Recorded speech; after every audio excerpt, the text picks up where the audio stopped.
Ano po mga kababayan, ma'am sir, this is Jam the Filipino channel ng inyong pong lingkod.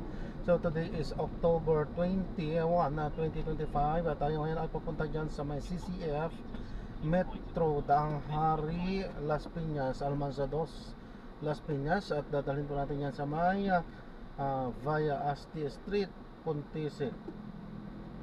Pontisili Subdivision, sa may Molino 3, Bacoor, Cavite po yan. Okay, so magbabalik po tayo mamayang unti po pag nakuha na po natin sila. Disclaimer lamang po, ang content po natin ay kalsada at hindi ang passenger. Kaya nga naman, sakasakali man po na may marinig kayo mga pangalan ng lugar, pangalan ng tao, pangalan ng organisasyon sa government or private man yan, ay wala pong kinalaman ang channel na ito at wala pong pinapatungkulan.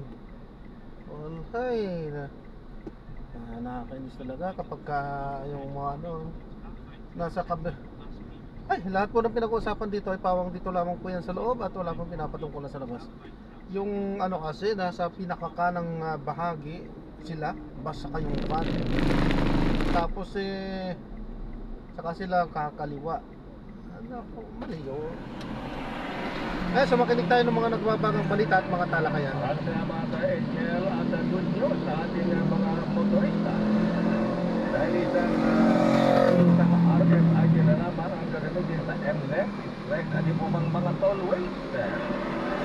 At kaya umaga ay kinawala na ang mismo ng Paulong Bongbong Marcos ang paglulusad ng 1 RFID on tollways o isang RFID na lang na ang gagamitin para sa MLEC, at iba pang expressway sa Luzon. Dahil sa full interoperability ng lahat ng expressways, pwede nang mamili sa auto sweep o easy trip na gagamiting RFID para sa mga tollways. Ang bagong sistema, maaari na magparehistro ang mga motorista ng kanilang kasalukuyang RFID account on-site o maging online. Ay kay Paulong Marcos, mayroon na ito na gawin na mas maginhawa at mabilis na ang biyan ng mga motorista at maiwasan na rin ang kalituhan sa paggamit ng iba't ibang RFID sa mga expressways. Narito ang Pangulong Marcos. Ang reformang ito sa RFID system ay bahagi ng mas malawak nating layunin na gawing mas moderno, konektado at nakatuon sa pangangailangan ng bawat Pilipino ang ating infrastruktura. Hangad natin ang dire-diretsyong biyahe mula Hilaga hanggang Timog dito sa Luzon. Reduce unnecessary stress, reduce unnecessary delays. Better news, Lakay, dahil maagang pumasko ang naghihintay sa mga miyembro ng Philippine Navy, Philippine Air Force at National Intelligence Coordinating Agency o NICA. Ito ay matapos aprubahan ng Department of Budget and Management ang 783.28 million pesos na pondo para sa 2023 performance-based bonus. Ayon kay DBM Secretary Amena Pangandaman, ng bonus ay pagkilala ni Pangulong Ferdinand Marcos Jr. sa tapang at dedikasyon ng mga men and women in uniform. Tatanggap ng 48.75% ang ng kanilang basic salary ang mga miyembro ng Navy, habang 52% naman ang mga kukuha ng mga nasa Air Force at NICA batay sa kanilang sahod noong December 31, 2023. na una nang naibigay ang performance-based bonus sa mga miyembro ng Philippine Army at Philippine National Police. Babalikan natin lang pang detalye ng ating mga balita. Ako yung bus driver na ginulpi na isang SUV driver sa Cavite, nagpa-areglo. Magkano kaya? Pero kakasama rin siya ng PNP yung driver na nanggulpi. At sa ibayong dagat, nako, ang dating Pangulo ng France na si former President Nicolas Sarkozy, abay makukulong na ngayon. Simula ngayon dahil sa pagtanggap ng campaign fund mula kay Libyan leader Muammar Gaddafi. Ang detalye mga ulit sa ating pagbabalik. Standby Mili Borja. Standby Arnold Herrera. No? Oras, Miss Teya. Ganap ng alas 4:53 ng hapon. Ako, si Rowena Muchang. Hirap talaga akong dumumi. Laging masakit ang tiyan, kaya hirap din ako makatulog sa gabi. Suntown Plus Coffee Mix, proper diet, at regular exercise ang nakatulog sa akin. Feeling healthy pa ako. Santon Plus Coffee Mix. Mabibili sa mga butika. Ang mga mami, simula pa lang sinisigurado. Ayan, nandito na tayo. Mag-u-turn na lang tayo Sa dito. mga bagets nila, lalong-lalo na sa tip ng pamilya.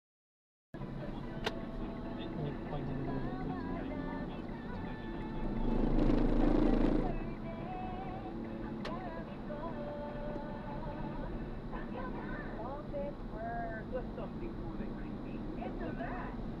Something chocolate plus something creamy and refreshing. It's a match. Refresh with Dunkin' Matcha Latte, made with finely ground green tea powder and milk. Match your mood and craving. New plus Dunkin' Matcha Latte. It's a match. It's anytime, it's Dunkin' time. Hey, it's Del Mariano. You know what time it is? It's Dunkin' Coffee time. Grab your Dunkin' Coffee today.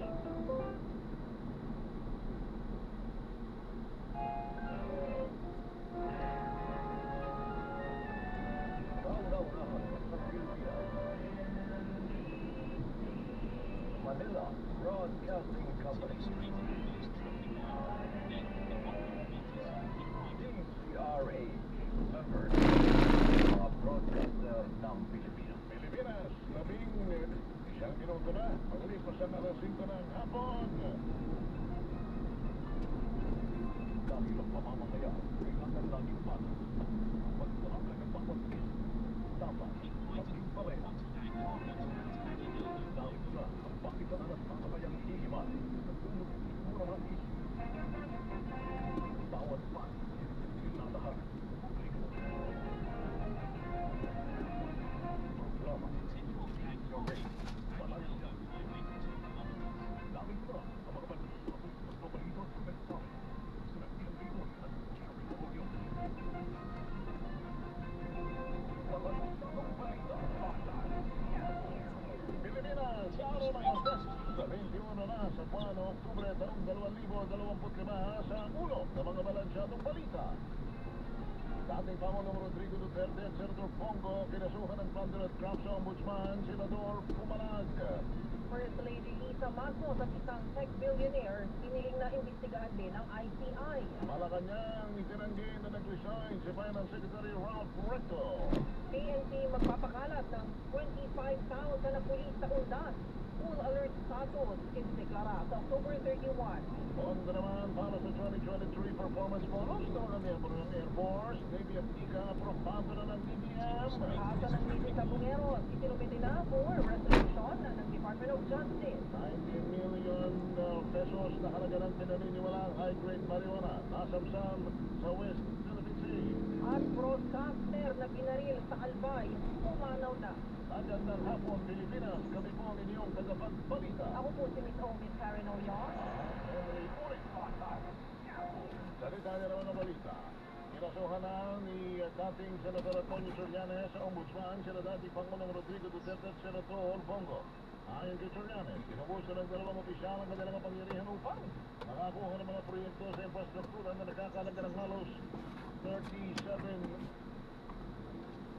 o halagang 7 billion pesos. Ini-award naman ang multi-billion project sa construction companies na may kaugnayan sa pamilya ng Senator Go, kabilang na ang CLDG Builders at Alfredo Builders. Nareklamo ni Trillanes sa kapagsanig pa sa ang CLDG. St. Gerald Construction na ngayon ay iniimbestigan dahil sa flood control anomaly. Naniniwala si Trillanes na bilang ex-President Duterte at Senator Go ang plunder law o nilabag ng dalawa ang plunder law at Anti-Corrupt Practices Act. Bumuwenta naman si Senador Bongo matapos siyang kasuhan ng plunder ng dating senador na si Antonio Trillanes IV sa Office of the Ombudsman ngayong araw. Sa isang press conference, ginis ni Go na dapat habulin ni Trillanes sa mga tunay na sangkot sa katiwalian at hindi siya ang idawit sa isyu. Pinabulaanan din niya ang mga aligasyong nakinabang umano siya sa mga proyekto ng Department of Public Works and Highways. Ayon kay Go, inuunan niya ang pagtatrabaho para sa publiko at hindi ang pagpatol sa mga walang basehang paratang. Tinawag din ni Go na rehash at recycled ang mga akusasyon ni Trillanes. Daan niya ito ulit-ulit ng binubuhay mula pa noong 2018 hinggil sa mga mga kontratang nakuha ng kanyang pamilya mula sa DPWH. Pakinggan at panoorin po natin ito. Isa po itong lumang tugtugin mula sa lumang script. Recycled na po yung mga issue. Pilit binubuhay para lang mapinturahan po ako ng maitim para siya po ang magmukhang maputi. My conscience is clear. Unlike him, ang labas o panloob, pati konsensya niya madumi. Ang layunin niya ay proteksyonan lang po ang kanyang mga financer at mga nasa likod ng black propaganda na ito. Ang dapat kasuhan ay ang mga financiers kasi sila po yung totoo mga magnakaw. Hindi po ako magnanakaw. Hindi po ako sakto. Senador po ako na nagsiservisyo lang po sa ating mga kababayang Pilipino. May delikadesa po ako. Prinsipyo po sa buhay. Yan lang po ang pwede kong pangalagaan sa ngayon. Pangalan ko po. Hindi ko sasayangin yan. Sasayangin natin dito sa walang kwentang paninira. Matrabaho na lang po ako. Serbisyo, mamalasakit, sipag po pwede ko ialay sa ating mga kababayang Pilipino. Samantala, pinaimbestigahan ng isang private citizen sa First Lady Lisa Araneta Marcos at Leonard Mo na Independent Commission naman for Infrastructure o ICI. Ayon kay John Santander, isang cultural and peace advocate, nakababahala na hindi pa rin inimbitahan ng komisyon ang tech billionaire na si Go na manay flagman ni Senator Jesus Cordero. Dapat naman ang silipin ng ICI ang posibilidad na nakinabang bilang First Lady kay Go o vice versa at imbitahan sila sa hearing. Ipinakita sa media ni Santander ang mga larawan naman kasamang First Lady at si Go sa ilang public event at sigurin umano ang nagre-rekomenda kay dating Public Works Undersecretary Roberto Mercado para talagang Senior Undersecretary ng DPWH. Narito ang kanyang tinig. Kasamahan namin na may kinalaman sa, posibleng may kinalaman sa korupsyon sa flood control project. So, ang laman ng dito ay ito yung mga posibleng may kinalaman, lalo na nung mga nakaraang buwan, 2 months, na, mukha nakakalimutan yata yun sa pangalan si Leonard Yu. Okay, na posibleng may connection kay First Lady Araneta Marcos. Okay, so, sana mabigyan ng aksyon. Higit sa lahat, ang gusto lang naman natin is yung maging patas at malinis na lalo na ngayon, nakakahiya sa ibang bansa na patuloy at nagana pa rin ang korupsyon sa buong Pilipinas. Samantala, itinanggi ng Malacanang ang kumakalat na balita hinggil sa manoy pagbibitiw ni Finance Secretary Ralph Patrecto.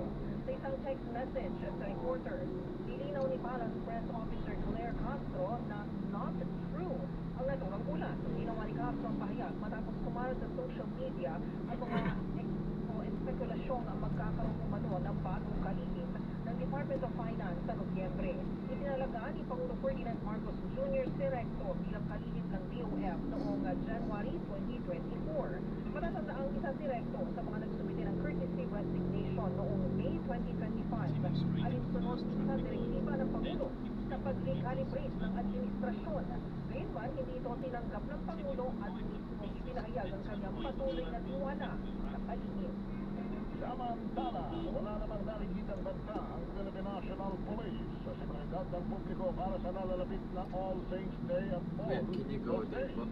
Sa This is kabila short nito, cut. sinabi ni Acting Po? Chief of Police Lieutenant General Jose Ay, Melencio wala nga na. Dito That is- naka-set. Nagbibigla pa rin Ay, sila ng bawal po pula na dito. status simula sa October 31. Unang inanunsyo ng Campo Crame sa Dapat sinabi niyo habang maaga po sana, sir. 25,000 mga polis ang ikakabang Kasi dito sa mga nasa kalsada po tayo. transport Hindi tayo, hub, may mga rules ng posibleng kalsada po. mababa. Kailangan natin 50,000 kasama ang mga tauhan ng AFP, Coast Guard at BFP. Ay, do you understand Tagalog? Konti lang, at least you understand what I'm trying to say, right? Okay, thank you. Maagang pamasko ang naghihintay sa mga miyembro ng Philippine Navy, Philippine Air Force at National Intelligence Coordinating Agency o NICA. Ito'y matapos sa prubahan ng Department of Budget and Management o DBM ang 783.28 million pesos na pondo para sa 2023 Performance Based Bonus o PBB. Ayon kay DBM Secretary Amina Pangandaman, ang bonus ay pagkilala ni Pangulong Ferdinand Marcos Jr. sa tapang at dedikasyon ng mga men and women in uniform. Tatanggap ng 48.75% sa kanilang basic salary ang mga miyembro ng Navy, habang 52% naman ang makukuha ng mga nasa Air Force at NICA, batay sa kanilang sahod noong December 31, 2023. Nauna nang naibigay ang PBB sa mga miyembro ng Philippine Army at Philippine National Police. Samantala, submitted na po resolution ang reklamo multiple murder at serious illegal detention laban. Negosyanteng si Charlie Atongang at mahigit sa 60 iba pa kaugnay sa missing sa Bungero. Ayon kay Senior Assistant State Prosecutor Charlie Guhit, kasunod ito ng pagtatapos ng huling araw ng preliminary investigation. Susuriin na ngayon ng DOJ ang lahat ng ebidensya, testimonya, upang matukoy naman kung may sapat na basihan para isang pasakorte ang mga kaso.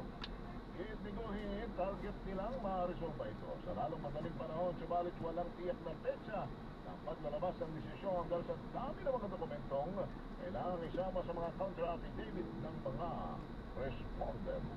Muling nakasabat ang mga otoridad ng malaking bulto ng iligal na drogang palutang-lutang sa West Philippine Sea. Nalambat malapit sa Sabina o Escoda Shoal kahapon ang 19.2 million pesos na halaga ng marijuana kush. Ayon sa Philippine National Police, nagsasagawa ng maritime patrol ang Philippine Navy nang maispatan ng isang malaking itim na bag. Dito na nadiskubre ang 32 sealed plastic packs na naglalaman ng aabot sa 16 na kilo ng pinatuyong high-grade marijuana. Ito lang ikatlong beses ngayong buwan na nakalambat ng floating na iligal na droga ang mga otoridad. Samantala, pumanaw na po ang radio broadcaster na si Noel Guilhem Samar na unang napaulat na pinagbabaril sa ginabat ng Albay. Kinumpirma ng Philippine National Police at pamilya ni Samar ang kanyang pagpanaw ngayong hapon matapos magtamo ito ng 5 tama ng bala. Bago ito, bumuo ng Special Investigation Task Group ng PNP upang mapabilis naman ang investigasyon sa insidente. Inatasan na rin ni Acting PNP Chief Police Lieutenant General Jose Delencio Nartates Jr. ang Police Regional Office 5 para matutukan ang kaso at magkaroon ng case build-up at makipag-ugnayan sa mga kaukulang ahensya para sa mabilis na pagkusulba ng kaso. Ayon kay Nartates, may sinusundan ng lead ang mga investigador sa posibleng motibo sa pagpaparil. 54 anyos na broadcaster. Naniniwala ang mayorya ng mga Pilipino na dapat unahin ni Pangulong Ferdinand Marcos Jr. ang mga isyong pang-ekonomiya, partikular na ang mga ang pagpapababa ng presyo ng bigas at iba pang pagkain. Batay sa huling survey ng Social Weather Station sa SWS, 56% ng mga respondent ang nagsabing ito ang dapat pagtuunan ng administrasyon, habang 31% naman ang nais na unahin ang paglaban sa katiwalian. Pinakamataas ang bilang ng mga nababahala sa presyo ng pagkain sa Mindanao at Visayas, kasunod ng Balance Luzon at Metro Manila. Ayon sa research group ng Stratbase, malinaw na nananatiling pangunahing alalahanin ng mga Pilipino ang inflation at korupsyon na parehong direktang nakaaapekto sa kabuhayan ng mamamayan. 23 minuto na makalipas ang alas 5 ng hapon, ibinulgar naman ang Lanza Transportation Office na 3 gusali sa loob ng kanilang compound ay itinayo ng controversial na Sunwest Construction Corporation. Ang kumpanyang pagmamayari ni resign ako Bicol Congressman Saltico. Ayon kay LTO Assistant Secretary Marcos Lacanilao, ang mga gusali ay kinabibilangan ng isang dormitoryo at isang information technology hub na nagkakaraga ng halos tig-kalahating bilyong piso kada isa at isang central command center na nagkakalaga ng 9.46 million pesos. Pinirmahan ang kontrata sa pagitan ng LTO at joint venture ng Sunwest Seban Construction Company sinimulaan noong February 26, 2021 at nabuo naman noong December 2024. naparami? Okay, thank you. Sa City, Villa Canilao. Thank you, God bless. Sorry po ah. Sorry ah. Thank you po. Thank you, God bless.